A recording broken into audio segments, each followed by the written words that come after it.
ಯೇಸುವಿಗೆ ಸ್ತೋತ್ರ. ಇಂದು 18 ಜೂನ್ 2026. ಎಲ್ಲರಿಗೂ ಶುಭ ಮುಂಜಾನೆ. ಈ ದಿನದ ಧ್ಯಾನ ಭಾಗ ಇಬ್ರಿಯರಿಗೆ ಬರೆದ ಪತ್ರಿಕೆ 3ನೇ ಅಧ್ಯಾಯದ 13ನೇ ವಾಕ್ಯ.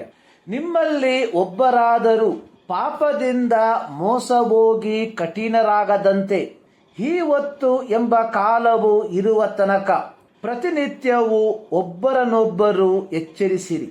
ಅಪನಂಬಿಕೆ ಎಂಬ ಕೆಟ್ಟ ಹೃದಯವು ನಮ್ಮಲ್ಲಿ ಇಲ್ಲದೆ ಇರಬೇಕಾದರೆ ನಾವು ದೇವರೊಂದಿಗೂ ಹಾಗೂ ಸಹ ವಿಶ್ವಾಸಿಗಳೊಂದಿಗೆ ಉತ್ತಮ ಅನ್ಯೋನ್ಯತೆಯೊಂದಿಗಿನ ಬಾಳ್ವೆಯನ್ನು ನಡೆಸುವಂತವರಾಗಿರಬೇಕು ಹಾಗೂ ದಿನಂಪ್ರತಿ ಕ್ರಿಸ್ತ ನಂಬಿಕೆಯ ಕುರಿತಾಗಿ ಮಾತಾಡುವವರು ಆಗಿರಬೇಕು. ಇದರ ಕುರಿತಾಗಿ ಪೌಲನು ಬರೆದಿರುವಂತದ್ದು ಎಫೆಸ್ಯ ಪತ್ರಿಕೆ 4ನೇ ಅಧ್ಯಾಯದ 29ನೇ ವಾಕ್ಯದಲ್ಲಿ, ನಿಮ್ಮ ಬಾಯೊಳಗಿಂದ ಯಾವ ಕೆಟ್ಟ ಮಾತು ಹೊರಡಬಾರದು, ಭಕ್ತಿಯನ್ನು ವೃದ್ಧಿ ಮಾಡುವಂತಹ ಕಾಲೋಚಿತವಾದ ಮಾತು ಇದ್ದರೆ ಕೇಳುವವರ ಹಿತಕ್ಕಾಗಿ ಅದನ್ನು ಆಡಿರಿ. ಕೊಲೊಸ್ಸೆ ಪತ್ರಿಕೆ 4ನೇ ಅಧ್ಯಾಯದ 6ನೇ ವಾಕ್ಯದಲ್ಲಿ ಬರೆದಿರುವಂಥದ್ದು, ನಿಮ್ಮ ಸಂಭಾಷಣೆಯು ಯಾವಾಗಲೂ ಇಂಪಾಗಿಯೂ ರಸವತ್ತಾಗಿಯೂ ಅಥವಾ ಉಪ್ಪಾಗಿಯೂ ಇರಲಿ. ಮತ್ತಾಯನು ಬರೆದ ಸುವಾರ್ತೆ 5ನೇ ಅಧ್ಯಾಯದ 13ನೇ ವಾಕ್ಯದಲ್ಲಿ ಯೇಸು ಹೇಳಿರುವಂಥದ್ದು, ನೀವು ಭೂಮಿಗೆ ಉಪ್ಪಾಗಿದ್ದೀರಿ. ಹಳೆಯ ಒಡಂಬಡಿಕೆಯಲ್ಲಿ ಉಪ್ಪು ಯೆಹೋವನ ಸಂಗಡ ಇಸ್ರಾಯೇಲರಿಗಿದ್ದ ಒಡಂಬಡಿಕೆಯನ್ನು ಸೂಚಿಸುವ ಪದಾರ್ಥವಾಗಿತ್ತು. ಯಾಜಕ ಕಾಂಡ 2ನೇ ಅಧ್ಯಾಯದ 13ನೇ ವಾಕ್ಯದಲ್ಲಿ ಬರೆದಿರುವಂಥದ್ದು, ಎಲ್ಲ ನೈವೇದ್ಯ ಪದಾರ್ಥಗಳು ಉಪ್ಪು ಹಾಕಿ ಸಮರ್ಪಿಸಬೇಕು. ಉಪ್ಪು ಯೆಹೋವನ ಸಂಗಡ ನಿಮಗಿರುವ ಒಡಂಬಡಿಕೆಯನ್ನು ಸೂಚಿಸುವುದರಿಂದ ಅದು ಯಾವ ನೈವೇದ್ಯವಾದರೂ ಉಪ್ಪಿಲ್ಲದೆ ಇರಬಾರದು. ಪ್ರವಾದಿಗಳಿಂದ ಮುಂತಿಳಿಸಲ್ಪಟ್ಟದ್ದು ಯೇಸು ಕ್ರಿಸ್ತನ ಶಿಲುಬೆಯ ಮರಣದ ಮೂಲಕ ಪ್ರತಿಷ್ಠಿಸಲ್ಪಟ್ಟವರಾದ ನಾವು ಹೊಸ ಒಡಂಬಡಿಕೆಯ ಭಾಗಗಳಾಗಿರಲಾಗಿ ಕ್ರೈಸ್ತರಾದ ನಾವುಗಳು ರುಚಿ ಕೊಡುವಂತವರಾಗಿಯೂ ಇತರರನ್ನು ಸಂರಕ್ಷಿಸುವವರಾಗಿಯೂ ಇರತಕ್ಕದಾಗಿದೆ. ಇಬ್ರಿಯ ಗ್ರಂಥಕರ್ತವು ಯಹೂದ್ಯ ಕ್ರೈಸ್ತರಿಗೆ ಪ್ರಬೋಧಿಸುವಂಥದ್ದು, ಪಾಪದಿಂದ ಮೋಸ ಹೋಗಬೇಡಿರಿ. ಪಾಪವು ಕುತಂತ್ರವಾಗಿದ್ದು ಅದು ನಿಜವೆಂಬುದಾಗಿ ತೋರ್ಪಡಿಸಿಕೊಳ್ಳುವಂತದಾಗಿದೆ. ಉದಾಹರಣೆಗೆ, ಸೈತಾನನು ಹವ್ವಳಿಗೆ ಹೇಳಿದ್ದು, ನೀವು ಈ ಮರದ ಹಣ್ಣನ್ನು ತಿಂದಾಗಲೇ ನಿಮ್ಮ ಕಣ್ಣುಗಳು ತೆರೆಯುವವು, ನೀವು ದೇವರಂತೆ ಆಗಿ ಒಳ್ಳೆದರ ಕೆಟ್ಟದರ ಭೇದವನ್ನು ಅರಿತವರಾಗುವಿರಿ. ಆದಿಕಾಂಡ 3:5. ಅದು ಸುಳ್ಳನ್ನು ಹೇಳಿ ನಮ್ಮನ್ನು ವಂಚಿಸುವಂತದಾಗಿದೆ. ಯೆಹೋವನು ತಿನ್ನಬಾರದೆಂದು ಹೇಳಿದ ಮರದ ಹಣ್ಣನ್ನು ಸೈತಾನನು ತಿನ್ನಿಸುವುದರ ಮೂಲಕ ಮೊದಲನೆಯ ಮನುಷ್ಯನಾದ ಆದಾಮನು ಯೆಹೋವನಿಗೆ ಅವಿಧೇಯನಾಗುವಂತೆ ಮಾಡಿತು. ಪೌಲನು ರೋಮಾಪುರದವರಿಗೆ ಪತ್ರಿಕೆಯನ್ನು ಬರೆದಿರುವಾಗ ಅಲ್ಲಿ ಹೇಳಿರುವಂಥದ್ದು, ಧರ್ಮಶಾಸ್ತ್ರದಿಂದಲೇ ಹೊರತು ಪಾಪವೆಂಬುದು ಏನೋ ನನಗೆ ಗೊತ್ತಾಗುತ್ತಿರಲಿಲ್ಲ. ದೃಷ್ಟಾಂತವಾಗಿ ಆಶಿಸಬಾರದೆಂದು ಧರ್ಮಶಾಸ್ತ್ರವು ಹೇಳದಿದ್ದರೆ ದುರಾಶೆ ಎಂದರೆ ಏನೋ ನನಗೆ ತಿಳಿಯುತ್ತಿದ್ದಿಲ್ಲ. ಆದರೆ ಪಾಪವು ಆ ಆಜ್ಞೆಯಿಂದ ಅನುಕೂಲ ಹೊಂದಿ ಸಕಲ ವಿಧವಾದ ದುರಾಶೆಗಳನ್ನು ನನ್ನಲ್ಲಿ ಹುಟ್ಟಿಸಿತು. ರೋಮ ಪತ್ರಿಕೆ 7ನೇ ಅಧ್ಯಾಯದ 7-8 ವಾಕ್ಯ. ಮುಂದುವರೆಸಿ 11ನೇ ವಾಕ್ಯದಲ್ಲಿ ಪೌಲನು ಬರೆದಿರುವಂಥದ್ದು, ಪಾಪವು ಆಜ್ಞೆಯಿಂದ ಅನುಕೂಲ ಹೊಂದಿ ನನ್ನನ್ನು ವಂಚಿಸಿ ಆ ಆಜ್ಞೆಯ ಮೂಲಕವೇ ನನ್ನನ್ನು ಕೊಂದಿತ್ತು. ಐಗುಪ್ತದಲ್ಲಿಯೂ ಅರಣ್ಯ ಪ್ರಯಾಣದಲ್ಲಿಯೂ ಯೆಹೋವನು ನಡೆಸಿದ ಅದ್ಭುತ ಸೂಚಕ ಕಾರ್ಯಗಳನ್ನು ನೋಡಿದ ಇಸ್ರಾಯೇಲ್ಯರು ಕ್ಷುಲ್ಲಕ ಕಾರಣಕ್ಕೆ, ಅಂದರೆ ಹುರುಳಿಲ್ಲದ ಮಾತಿಗೆ ಕಿವಿಗೊಡುವವರಾಗಿ ತಮ್ಮ ಹೃದಯವನ್ನು ಕಠಿಣಪಡಿಸಿಕೊಂಡು ಬೇರೊಬ್ಬ ನಾಯಕನನ್ನು ನೇಮಿಸಿಕೊಂಡು ಐಗುಪ್ತ ದೇಶಕ್ಕೆ ಹಿಂತಿರುಗಿ ಹೋಗೋಣ ಎಂದು ಮಾತಾಡಿಕೊಳ್ಳುವವರಾದರು. ಅರಣ್ಯಕಾಂಡ 14:4. ಒಬ್ಬ ವ್ಯಕ್ತಿಯು ತನ್ನ ಮನಸ್ಸನ್ನು ಆಧ್ಯಾತ್ಮಿಕತೆಯ ಕಡೆಯಿಂದ ತಿರುಗಿಸಿಕೊಂಡು ಹೃದಯವನ್ನು ಕಠಿಣಪಡಿಸಿಕೊಂಡರೆ ಅಂಥವರಿಗೆ ತಾವು ತೆಗೆದುಕೊಳ್ಳುತ್ತಿರುವ ತೀರ್ಮಾನಗಳ ಮೇಲೆ ಸ್ವಂತ ಹಿಡಿತ ಇರುವುದಿಲ್ಲ. ಇದೇ ಇಸ್ರಾಯೇಲ್ಯರಿಗೆ ಸಂಭವಿಸಿದಂಥದ್ದು. ಇಸ್ರಾಯೇಲ್ಯರು ಯೆಹೋವನ ಧರ್ಮೋಪದೇಶವನ್ನು ಸೇನಾಧೀಶ್ವರ ಯೆಹೋವನು ಪೂರ್ವಕಾಲದ ಪ್ರವಾದಿಗಳ ಮೂಲಕ ತನ್ನ ಆತ್ಮನಿಂದ ಹೇಳಿಸಿದ ಮಾತುಗಳನ್ನು ಕೇಳಬಾರದೆಂದು ತಮ್ಮ ಹೃದಯಗಳನ್ನು ವಜ್ರದಷ್ಟು ಕಠಿಣಪಡಿಸಿಕೊಂಡರು. ಜಕರಿಯ 7:12. ಇಸ್ರಾಯೇಲಿಯರ ಪೂರ್ವ ಚರಿತ್ರೆಯನ್ನು ಚೆನ್ನಾಗಿ ಬಲ್ಲವನಾಗಿದ್ದ ಇಬ್ರಿಯ ಗ್ರಂಥಕರ್ತವು ಪವಿತ್ರಾತ್ಮನ ಪ್ರೇರಣೆಯಿಂದ ಯಹೂದ ಕ್ರೈಸ್ತರಿಗೆ ಹೇಳಿರುವಂಥದ್ದು, ಪ್ರತಿನಿತ್ಯವೂ ಒಬ್ಬರಿಗೊಬ್ಬರು ಕ್ರಿಸ್ತನಲ್ಲಿ ಪ್ರೋತ್ಸಾಹ ಪಡಿಸುವಂತವರಾಗಿರ್ರಿ. ಡಿ.ಎಲ್. ಮೂಡಿಯವರು ತಮ್ಮ ಆರಂಭಿಕ ಸೇವೆಯ ಕಾಲದಲ್ಲಿ ತಮ್ಮ ಪ್ರಸಂಗವನ್ನು ಈ ಒಂದು ಪದದೊಂದಿಗೆ ಮುಕ್ತಾಯಗೊಳಿಸುತ್ತಿದ್ದರು: ಮನೆಗೆ ಹೋಗಿ ನಾನು ಹೇಳಿದ್ದನ್ನು ಯೋಚಿಸಿ. ಒಮ್ಮೆ ಅವರು ಅಮೆರಿಕದ ಚಿಕಾಗೋದಲ್ಲಿ ನಡೆದ ಬಹಿರಂಗ ಕೂಟದ ತರುವಾಯ ಮನೆಗೆ ಹೋಗಿ ನಾನು ಹೇಳಿದ್ದನ್ನು ಯೋಚಿಸಿ ನಾಳೆ ನಡೆಯುವ ಕೂಟದಲ್ಲಿ ನಿರ್ಧಾರವನ್ನು ತೆಗೆದುಕೊಳ್ಳಲು ಬನ್ನಿ ಎಂದು ಮುಕ್ತಾಯಗೊಳಿಸಿದರು.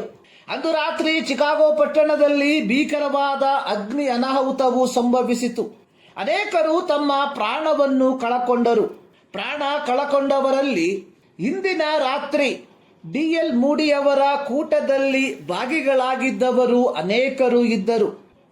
ರಕ್ಷಣೆಯ ಅನುಭವಕ್ಕೆ ಬರಲು ಯೋಚಿಸಿ ನಿರ್ಧಾರವನ್ನು ತೆಗೆದುಕೊಳ್ಳಿ ಎಂದು ಹೇಳಿದ್ದು ಅದೇ ಕೊನೆ ಬಾರಿಯಾಗಿತ್ತು. ತೀರ್ಮಾನವನ್ನು ಮುಂದೂಡಲು ನಾಳೆ ಅನ್ನುವುದು ನಮಗೆ ಉಂಟೋ ಇಲ್ಲವೋ ಎಂಬುದು ನಮಗೆ ತಿಳಿದಿಲ್ಲ. ಈ ದಿನ ಅನ್ನುವಂಥದ್ದು ಕೃಪೆಯ ಸಮಯವಾಗಿರಲಾಗಿ ಆತ್ಮರಕ್ಷಣೆಯನ್ನು ನಾಳೆಗೆ ಮುಂದೂಡದೆ ಹಿಂದೆ ಅದನ್ನು ಸ್ವೀಕರಿಸುವವರಾಗಿರ್ರಿ. 2 ಕೊರಿಂಥ 6ನೇ ಅಧ್ಯಾಯದ 2ನೇ ವಾಕ್ಯದ ಕೊನೆಯ ಭಾಗದಲ್ಲಿ ಬರೆದಿರುವಂಥದ್ದು, ಈಗಲೇ ಸುಪ್ರಸನ್ನತೆಯ ಕಾಲ, ಇದೇ ಆ ರಕ್ಷಣೆಯ ದಿನ.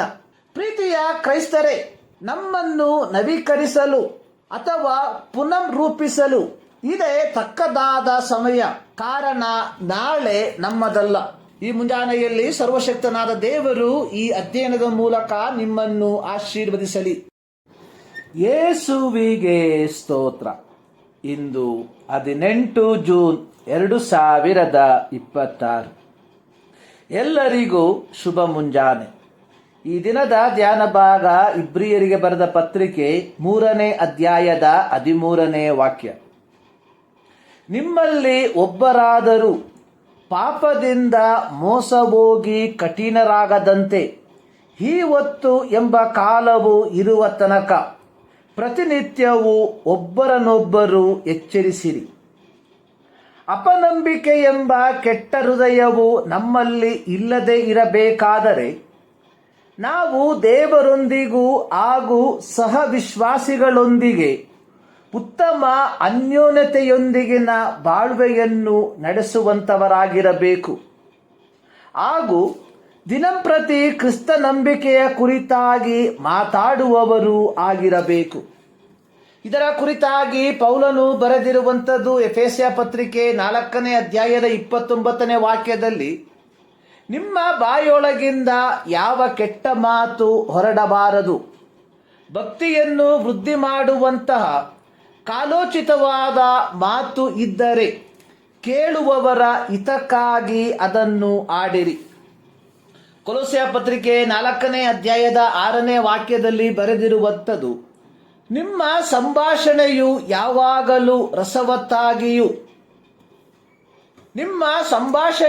ಯಾವಾಗಲೂ ಇಂಪಾಗಿಯೂ ರಸವತ್ತಾಗಿಯೂ ಅಥವಾ ಉಪ್ಪಾಗಿಯೂ ಇರಲಿ. ಕೊಲೊಸ್ಸೆ 4:6. ಮತ್ತಾಯನು ಬರೆದ ಸುವಾರ್ತೆ 5ನೇ ಅಧ್ಯಾಯದ 13ನೇ ವಾಕ್ಯದಲ್ಲಿ ಯೇಸು ಹೇಳಿರುವಂಥದ್ದು, ನೀವು ಭೂಮಿಗೆ ಉಪ್ಪಾಗಿದ್ದೀರಿ. ಹಳೆಯ ಒಡಂಬಡಿಕೆಯಲ್ಲಿ ಉಪ್ಪು ಯೆಹೋವನ ಸಂಗಡ ಇಸ್ರಾಯೇಲರಿಗಿದ್ದ ಒಡಂಬಡಿಕೆಯನ್ನು ಸೂಚಿಸುವ ಪದಾರ್ಥವಾಗಿತ್ತು. ಯಾಜಕಕಾಂಡ 2ನೇ ಅಧ್ಯಾಯದ 13ನೇ ವಾಕ್ಯದಲ್ಲಿ ಬರೆದಿರುವಂಥದ್ದು, ಎಲ್ಲ ನೈವೇದ್ಯ ಪದಾರ್ಥಗಳು ಉಪ್ಪು ಹಾಕಿ ಸಮರ್ಪಿಸಬೇಕು. ಉಪ್ಪು ಯೆಹೋವನ ಸಂಗಡ ನಿಮಗಿರುವ ಒಡಂಬಡಿಕೆಯನ್ನು ಸೂಚಿಸುವುದರಿಂದ ಅದು ಯಾವ ನೈವೇದ್ಯವಾದರೂ ಉಪ್ಪಿಲ್ಲದೆ ಇರಬಾರದು. ಪ್ರವಾದಿಗಳಿಂದ ಮುಂತಿಳಿಸಲ್ಪಟ್ಟದ್ದು ಯೇಸು ಕ್ರಿಸ್ತನ ಶಿಲುಬೆಯ ಮರಣದ ಮೂಲಕ ಪ್ರತಿಷ್ಠಿಸಲ್ಪಟ್ಟವರಾದ ನಾವು ಹೊಸ ಒಡಂಬಡಿಕೆಯ ಭಾಗಗಳಾಗಿರಲಾಗಿ ಕ್ರೈಸ್ತರಾದ ನಾವುಗಳು ರುಚಿ ಕೊಡುವಂಥವರಾಗಿಯೂ ಇತರರನ್ನು ಸಂರಕ್ಷಿಸುವವರಾಗಿಯೂ ಇರತಕ್ಕದಾಗಿದೆ. ಇಬ್ರಿಯ ಗ್ರಂಥಕರ್ತವು ಯಹೂದ್ಯ ಕ್ರೈಸ್ತರಿಗೆ ಪ್ರಬೋಧಿಸುವಂಥದ್ದು, ಪಾಪದಿಂದ ಮೋಸ ಹೋಗಬೇಡಿರಿ. ಪಾಪವು ಕುತಂತ್ರವಾಗಿದ್ದು ಅದು ನಿಜವೆಂಬುದಾಗಿ ತೋರ್ಪಡಿಸಿಕೊಳ್ಳುವಂಥದ್ದಾಗಿದೆ.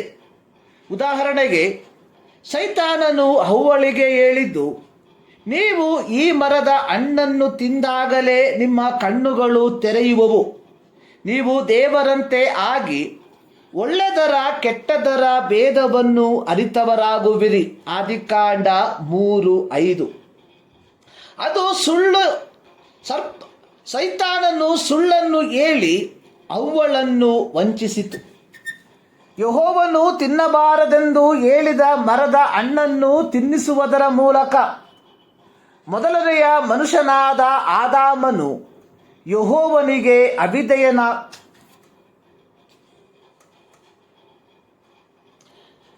ಅದು ಸುಳ್ಳನ್ನು ಹೇಳಿ ನಮ್ಮನ್ನು ವಂಚಿಸುವಂಥದ್ದಾಗಿದೆ. ಯೆಹೋವನು ತಿನ್ನಬಾರದೆಂದು ಹೇಳಿದ ಮರದ ಹಣ್ಣನ್ನು ಸೈತಾನನು ತಿನ್ನಿಸುವುದರ ಮೂಲಕ ಮೊದಲನೆಯ ಮನುಷ್ಯನಾದ ಆದಾಮನು ಯೆಹೋವನಿಗೆ ಅವಿಧೇಯನಾಗುವಂತೆ ಮಾಡಿತು. ಪೌಲನು ರೋಮಾಪುರದವರಿಗೆ ಪತ್ರಿಕೆಯನ್ನು ಬರೆದಿರುವಾಗ ಅಲ್ಲಿ ಹೇಳಿರುವಂಥದ್ದು, ಧರ್ಮಶಾಸ್ತ್ರದಿಂದಲೇ ಹೊರತು ಪಾಪವೆಂಬುದು ಏನೋ ನನಗೆ ಗೊತ್ತಾಗುತ್ತಿರಲಿಲ್ಲ. ದೃಷ್ಟಾಂತವಾಗಿ ಆಶಿಸಬಾರದೆಂದು ಧರ್ಮಶಾಸ್ತ್ರವು ಹೇಳದಿದ್ದರೆ ದುರಾಶೆ ಎಂದರೆ ಏನೋ ನನಗೆ ತಿಳಿಯುತ್ತಿದ್ದಿಲ್ಲ. ಆದರೆ ಪಾಪವು ಆ ಆಜ್ಞೆಯಿಂದ ಅನುಕೂಲ ಹೊಂದಿ ಸಕಲ ವಿಧವಾದ ದುರಾಶೆಗಳನ್ನು ನನ್ನಲ್ಲಿ ಹುಟ್ಟಿಸಿತು. ರೋಮ ಪತ್ರಿಕೆ 7ನೇ ಅಧ್ಯಾಯದ 7-8 ವಾಕ್ಯ. ಮುಂದುವರೆಸಿ 11ನೇ ವಾಕ್ಯದಲ್ಲಿ ಪೌಲನು ಬರೆದಿರುವಂಥದ್ದು, ಪಾಪವು ಆಜ್ಞೆಯಿಂದ ಅನುಕೂಲ ಹೊಂದಿ ನನ್ನನ್ನು ವಂಚಿಸಿ ಆ ಆಜ್ಞೆಯ ಮೂಲಕವೇ ನನ್ನನ್ನು ಕೊಂದಿತ್ತು. ಐಗುಪ್ತದಲ್ಲಿಯೂ ಅರಣ್ಯ ಪ್ರಯಾಣದಲ್ಲಿಯೂ ಯೆಹೋವನು ನಡೆಸಿದ ಅದ್ಭುತ ಸೂಚಕ ಕಾರ್ಯಗಳನ್ನು ನೋಡಿದ ಇಸ್ರಾಯೇಲ್ಯರು ಕ್ಷುಲ್ಲಕ ಕಾರಣಕ್ಕೆ, ಅಂದರೆ ಹುರುಳಿಲ್ಲದ ಮಾತಿಗೆ ಕಿವಿಗೊಡುವವರಾಗಿ ತಮ್ಮ ಹೃದಯವನ್ನು ಕಠಿಣಪಡಿಸಿಕೊಂಡು ಬೇರೊಬ್ಬ ನಾಯಕನನ್ನು ನೇಮಿಸಿಕೊಂಡು ಐಗುಪ್ತ ದೇಶಕ್ಕೆ ಹಿಂತಿರುಗಿ ಹೋಗೋಣ ಎಂದು ಮಾತಾಡಿಕೊಳ್ಳುವವರಾದರು. ಅರಣ್ಯಕಾಂಡ 14:4. ಒಬ್ಬ ವ್ಯಕ್ತಿಯು ತನ್ನ ಮನಸ್ಸನ್ನು ಆಧ್ಯಾತ್ಮಿಕತೆಯ ಕಡೆಯಿಂದ ತಿರುಗಿಸಿಕೊಂಡು ಹೃದಯವನ್ನು ಕಠಿಣಪಡಿಸಿಕೊಂಡರೆ ಅಂಥವರಿಗೆ ತಾವು ತೆಗೆದುಕೊಳ್ಳುತ್ತಿರುವ ತೀರ್ಮಾನಗಳ ಮೇಲೆ ಸ್ವಂತ ಹಿಡಿತ ಇರುವುದಿಲ್ಲ. ಇದೇ ಇಸ್ರಾಯೇಲ್ಯರಿಗೆ ಸಂಭವಿಸಿದಂಥದ್ದು. ಇಸ್ರಾಯೇಲ್ಯರು ಯೆಹೋವನ ಧರ್ಮೋಪದೇಶವನ್ನು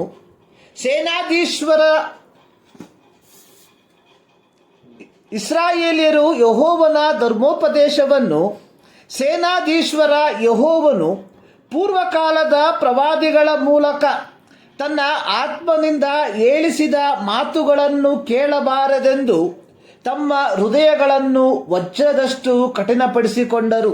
ಜಕರಿಯ 7:12. ಇಸ್ರಾಯೇಲ್ಯರ ಪೂರ್ವ ಚರಿತ್ರೆಯನ್ನು ಚೆನ್ನಾಗಿ ಬಲ್ಲವನಾಗಿದ್ದ ಇಬ್ರಿಯ ಗ್ರಂಥಕರ್ತವು ಪವಿತ್ರಾತ್ಮನ ಪ್ರೇರಣೆಯಿಂದ ಯಹೂದ ಕ್ರೈಸ್ತರಿಗೆ ಹೇಳಿರುವಂಥದ್ದು, ಪ್ರತಿನಿತ್ಯವೂ ಒಬ್ಬರಿಗೊಬ್ಬರು ಕ್ರಿಸ್ತನಲ್ಲಿ ಪ್ರೋತ್ಸಾಹ ಪಡಿಸುವಂಥವರಾಗಿರ್ರಿ. ಡಿ.ಎಲ್. ಮೂಡಿಯವರು ತಮ್ಮ ಆರಂಭಿಕ ಸೇವೆಯ ಕಾಲದಲ್ಲಿ ತಮ್ಮ ಪ್ರಸಂಗವನ್ನು ಈ ಒಂದು ಪದದೊಂದಿಗೆ ಮುಕ್ತಾಯಗೊಳಿಸುತ್ತಿದ್ದರು: ಮನೆಗೆ ಹೋಗಿ ನಾನು ಹೇಳಿದ್ದನ್ನು ಯೋಚಿಸಿ. ಒಮ್ಮೆ ಅವರು ಅಮೆರಿಕದ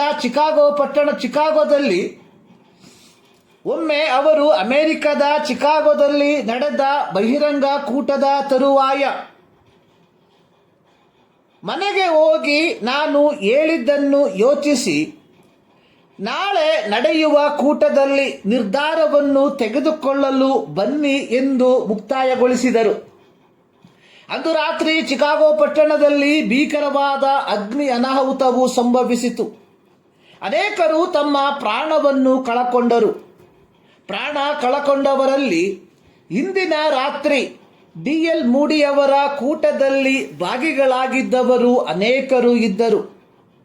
ರಕ್ಷಣೆಯ ಅನುಭವಕ್ಕೆ ಬರಲು ಯೋಚಿಸಿ ನಿರ್ಧಾರವನ್ನು ತೆಗೆದುಕೊಳ್ಳು ಎಂಬ ಹೇಳಿದು ರಕ್ಷಣೆಯ ಅನುಭವಕ್ಕೆ ಬರಲು ಯೋಚಿಸಿ ನಿರ್ಧಾರವನ್ನು ತೆಗೆದುಕೊಳ್ಳಿ ಎಂದು ಹೇಳಿದ್ದು ಅದೇ ಕೊನೆ ಬಾರಿಯಾಗಿತ್ತು.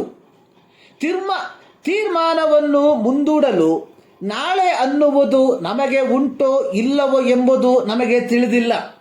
ಈ ದಿನ ಅನ್ನುವಂಥದ್ದು ಕೃಪೆಯ ಸಮಯವಾಗಿರಲಾಗಿ ಆತ್ಮರಕ್ಷಣೆಯನ್ನು ನಾಳೆಗೆ ಮುಂದೂಡದೆ ಹಿಂದೆ ಅದನ್ನು ಸ್ವೀಕರಿಸುವವರಾಗಿರ್ರಿ.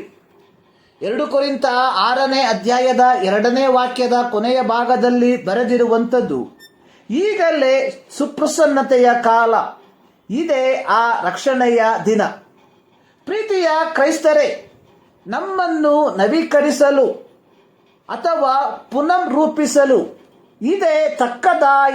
ಇದೇ ತಕ್ಕದಾದ ಸಮಯ. ಕಾರಣ ನಾಳೆ ನಮ್ಮದಲ್ಲ. ಈ ಮುಂಜಾನೆಯಲ್ಲಿ ಸರ್ವಶಕ್ತನಾದ ದೇವರು ಈ ಅಧ್ಯಯನದ ಮೂಲಕ ನಿಮ್ಮನ್ನು ಆಶೀರ್ವದಿಸಲಿ. ಯೇಸುವಿಗೆ ಸ್ತೋತ್ರ. ಇಂದು 18 ಜೂನ್ 2026. ಎಲ್ಲರಿಗೂ ಶುಭ ಮುಂಜಾನೆ. ಈ ದಿನದ ಧ್ಯಾನ ಭಾಗ ಇಬ್ರಿಯರಿಗೆ ಬರೆದ ಪತ್ರಿಕೆ 3ನೇ ಅಧ್ಯಾಯದ 13ನೇ ವಾಕ್ಯ.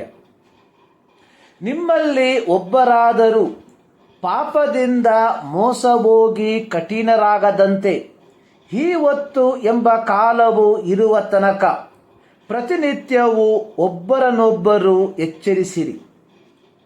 ಅಪನಂಬಿಕೆ ಎಂಬ ಕೆಟ್ಟ ಹೃದಯವು ನಮ್ಮಲ್ಲಿ ಇಲ್ಲದೆ ಇರಬೇಕಾದರೆ ನಾವು ದೇವರೊಂದಿಗೂ ಹಾಗೂ ಸಹವಿಶ್ವಾಸಿಗಳೊಂದಿಗೆ ಉತ್ತಮ ಅನ್ಯೋನ್ಯತೆಯೊಂದಿಗಿನ ಬಾಳ್ವೆಯನ್ನು ನಡೆಸುವಂತವರಾಗಿರಬೇಕು ಹಾಗೂ ದಿನಂಪ್ರತಿ ಕ್ರಿಸ್ತ ನಂಬಿಕೆಯ ಕುರಿತಾಗಿ ಮಾತಾಡುವವರು ಆಗಿರಬೇಕು.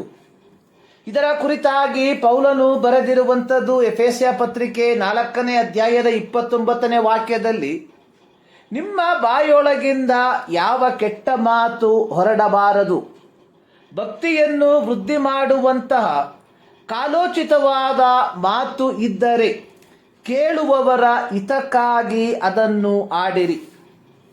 ಕೊಲೊಸ್ಸೆ ಪತ್ರಿಕೆ 4ನೇ ಅಧ್ಯಾಯದ 6ನೇ ವಾಕ್ಯದಲ್ಲಿ ಬರೆದಿರುವಂಥದ್ದು, ನಿಮ್ಮ ಸಂಭಾಷಣೆಯು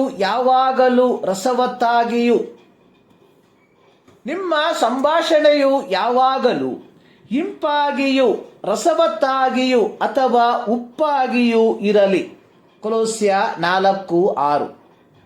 ಮತ್ತಾಯನು ಬರೆದ ಸುವಾರ್ತೆ 5ನೇ ಅಧ್ಯಾಯದ 13ನೇ ವಾಕ್ಯದಲ್ಲಿ ಯೇಸು ಹೇಳಿರುವಂಥದ್ದು, ನೀವು ಭೂಮಿಗೆ ಉಪ್ಪಾಗಿದ್ದೀರಿ. ಹಳೆಯ ಒಡಂಬಡಿಕೆಯಲ್ಲಿ ಉಪ್ಪು ಯೆಹೋವನ ಸಂಗಡ ಇಸ್ರಾಯೇಲರಿಗಿದ್ದ ಒಡಂಬಡಿಕೆಯನ್ನು ಸೂಚಿಸುವ ಪದಾರ್ಥವಾಗಿತ್ತು. ಯಾಜಕ ಕಾಂಡ 2ನೇ ಅಧ್ಯಾಯದ 13ನೇ ವಾಕ್ಯದಲ್ಲಿ ಬರೆದಿರುವಂಥದ್ದು, ಎಲ್ಲ ನೈವೇದ್ಯ ಪದಾರ್ಥಗಳು ಉಪ್ಪು ಹಾಕಿ ಸಮರ್ಪಿಸಬೇಕು. ಉಪ್ಪು ಯೆಹೋವನ ಸಂಗಡ ನಿಮಗಿರುವ ಒಡಂಬಡಿಕೆಯನ್ನು ಸೂಚಿಸುವುದರಿಂದ ಅದು ಯಾವ ನೈವೇದ್ಯವಾದರೂ ಉಪ್ಪಿಲ್ಲದೆ ಇರಬಾರದು. ಪ್ರವಾದಿಗಳಿಂದ ಮುಂತಿಳಿಸಲ್ಪಟ್ಟದ್ದು ಯೇಸು ಕ್ರಿಸ್ತನ ಶಿಲುಬೆಯ ಮರಣದ ಮೂಲಕ ಪ್ರತಿಷ್ಠಿಸಲ್ಪಟ್ಟವರಾದ ನಾವು ಹೊಸ ಒಡಂಬಡಿಕೆಯ ಭಾಗಗಳಾಗಿರಲಾಗಿ ಕ್ರೈಸ್ತರಾದ ನಾವುಗಳು ರುಚಿ ಕೊಡುವಂಥವರಾಗಿಯೂ ಇತರರನ್ನು ಸಂರಕ್ಷಿಸುವವರಾಗಿಯೂ ಇರತಕ್ಕದಾಗಿದೆ. ಇಬ್ರಿಯ ಗ್ರಂಥಕರ್ತವು ಯಹೂದ್ಯ ಕ್ರೈಸ್ತರಿಗೆ ಪ್ರಬೋಧಿಸುವಂಥದ್ದು, ಪಾಪದಿಂದ ಮೋಸ ಹೋಗಬೇಡಿರಿ. ಪಾಪವು ಕುತಂತ್ರವಾಗಿದ್ದು ಅದು ನಿಜವೆಂಬುದಾಗಿ ತೋರ್ಪಡಿಸಿಕೊಳ್ಳುವಂಥದ್ದಾಗಿದೆ. ಉದಾಹರಣೆಗೆ, ಸೈತಾನನು ಹವ್ವಳಿಗೆ ಹೇಳಿದ್ದು, ನೀವು ಈ ಮರದ ಹಣ್ಣನ್ನು ತಿಂದಾಗಲೇ ನಿಮ್ಮ ಕಣ್ಣುಗಳು ತೆರೆಯುವವು, ನೀವು ದೇವರಂತೆ ಆಗಿ ಒಳ್ಳೆದರ ಕೆಟ್ಟದರ ಭೇದವನ್ನು ಅರಿತವರಾಗುವಿರಿ. ಆದಿಕಾಂಡ 3:5. ಅದು ಸುಳ್ಳು. ಸೈತಾನನು ಸುಳ್ಳನ್ನು ಹೇಳಿ ಅವ್ವಳನ್ನು ವಂಚಿಸಿತು. ಯೆಹೋವನು ತಿನ್ನಬಾರದೆಂದು ಹೇಳಿದ ಮರದ ಹಣ್ಣನ್ನು ತಿನ್ನಿಸುವುದರ ಮೂಲಕ ಮೊದಲನೆಯ ಮನುಷ್ಯನಾದ ಆದಾಮನು ಯೆಹೋವನಿಗೆ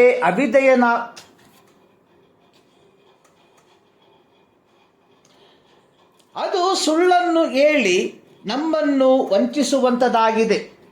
ಯೆಹೋವನು ತಿನ್ನಬಾರದೆಂದು ಹೇಳಿದ ಮರದ ಹಣ್ಣನ್ನು ಸೈತಾನನು ತಿನ್ನಿಸುವುದರ ಮೂಲಕ ಮೊದಲನೆಯ ಮನುಷ್ಯನಾದ ಆದಾಮನು ಯೆಹೋವನಿಗೆ ಅವಿಧೇಯನಾಗುವಂತೆ ಮಾಡಿತು. ಪೌಲನು ರೋಮಾಪುರದವರಿಗೆ ಪತ್ರಿಕೆಯನ್ನು ಬರೆದಿರುವಾಗ ಅಲ್ಲಿ ಹೇಳಿರುವಂಥದ್ದು, ಧರ್ಮಶಾಸ್ತ್ರದಿಂದಲೇ ಹೊರತು ಪಾಪವೆಂಬುದು ಏನೋ ನನಗೆ ಗೊತ್ತಾಗುತ್ತಿರಲಿಲ್ಲ. ದೃಷ್ಟಾಂತವಾಗಿ ಆಶಿಸಬಾರದೆಂದು ಧರ್ಮಶಾಸ್ತ್ರವು ಹೇಳದಿದ್ದರೆ ದುರಾಶೆ ಎಂದರೆ ಏನೋ ನನಗೆ ತಿಳಿಯುತ್ತಿದ್ದಿಲ್ಲ. ಆದರೆ ಪಾಪವು ಆ ಆಜ್ಞೆಯಿಂದ ಅನುಕೂಲ ಹೊಂದಿ ಸಕಲ ವಿಧವಾದ ದುರಾಶೆಗಳನ್ನು ನನ್ನಲ್ಲಿ ಹುಟ್ಟಿಸಿತು. ರೋಮ ಪತ್ರಿಕೆ 7ನೇ ಅಧ್ಯಾಯದ 7-8 ವಾಕ್ಯ. ಮುಂದುವರೆಸಿ 11ನೇ ವಾಕ್ಯದಲ್ಲಿ ಪೌಲನು ಬರೆದಿರುವಂಥದ್ದು, ಪಾಪವು ಆಜ್ಞೆಯಿಂದ ಅನುಕೂಲ ಹೊಂದಿ ನನ್ನನ್ನು ವಂಚಿಸಿ ಆ ಆಜ್ಞೆಯ ಮೂಲಕವೇ ನನ್ನನ್ನು ಕೊಂದಿತ್ತು.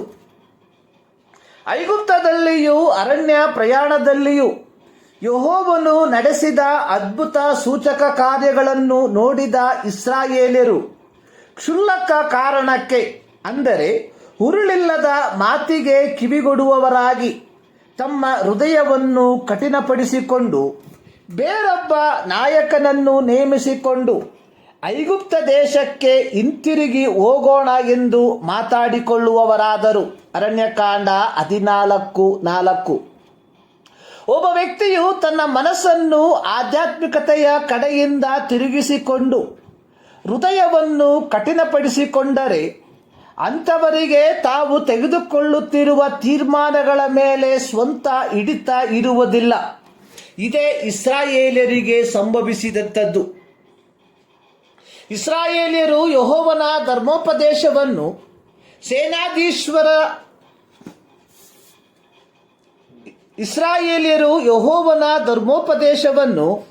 ಸೇನಾಧೀಶ್ವರ ಯೆಹೋವನು ಪೂರ್ವಕಾಲದ ಪ್ರವಾದಿಗಳ ಮೂಲಕ ತನ್ನ ಆತ್ಮನಿಂದ ಹೇಳಿಸಿದ ಮಾತುಗಳನ್ನು ಕೇಳಬಾರದೆಂದು ತಮ್ಮ ಹೃದಯಗಳನ್ನು ವಜ್ರದಷ್ಟು ಕಠಿಣಪಡಿಸಿಕೊಂಡರು. ಜಕರಿಯ 7:12. ಇಸ್ರಾಯೇಲ್ಯರ ಪೂರ್ವ ಚರಿತ್ರೆಯನ್ನು ಚೆನ್ನಾಗಿ ಬಲ್ಲವನಾಗಿದ್ದ ಇಬ್ರಿಯ ಗ್ರಂಥಕರ್ತವು ಪವಿತ್ರಾತ್ಮನ ಪ್ರೇರಣೆಯಿಂದ ಯಹೂದ ಕ್ರೈಸ್ತರಿಗೆ ಹೇಳಿರುವಂಥದ್ದು, ಪ್ರತಿನಿತ್ಯವೂ ಒಬ್ಬರಿಗೊಬ್ಬರು ಕ್ರಿಸ್ತನಲ್ಲಿ ಪ್ರೋತ್ಸಾಹ ಪಡಿಸುವಂಥವರಾಗಿರ್ರಿ. D.L. ಮೂಡಿಯವರು ತಮ್ಮ ಆರಂಭಿಕ ಸೇವೆಯ ಕಾಲದಲ್ಲಿ ತಮ್ಮ ಪ್ರಸಂಗವನ್ನು ಈ ಒಂದು ಪದದೊಂದಿಗೆ ಮುಕ್ತಾಯಗೊಳಿಸುತ್ತಿದ್ದರು: ಮನೆಗೆ ಹೋಗಿ ನಾನು ಹೇಳಿದ್ದನ್ನು ಯೋಚಿಸಿ. ಒಮ್ಮೆ ಅವರು ಅಮೆರಿಕದ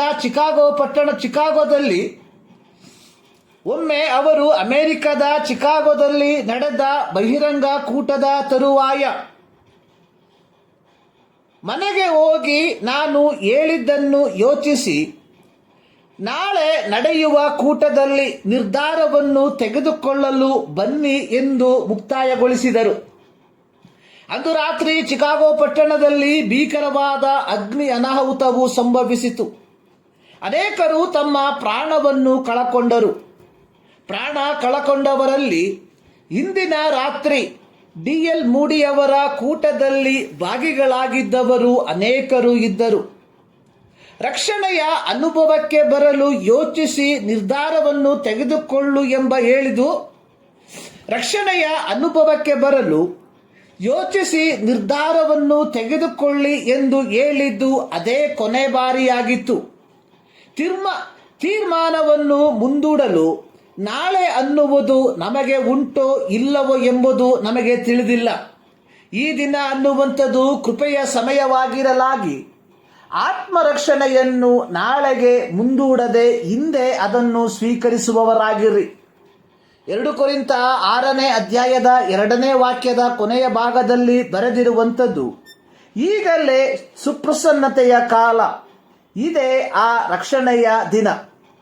ಪ್ರೀತಿಯ ಕ್ರೈಸ್ತರೇ, ನಮ್ಮನ್ನು ನವೀಕರಿಸಲು ಅಥವಾ ಪುನಃರೂಪಿಸಲು ಇದೇ ತಕ್ಕದಾದ ಸಮಯ. ಕಾರಣ ನಾಳೆ ನಮ್ಮದಲ್ಲ. ಈ ಮುಂಜಾನೆಯಲ್ಲಿ ಸರ್ವಶಕ್ತನಾದ ದೇವರು ಈ ಅಧ್ಯಯನದ ಮೂಲಕ ನಿಮ್ಮನ್ನು ಆಶೀರ್ವದಿಸಲಿ.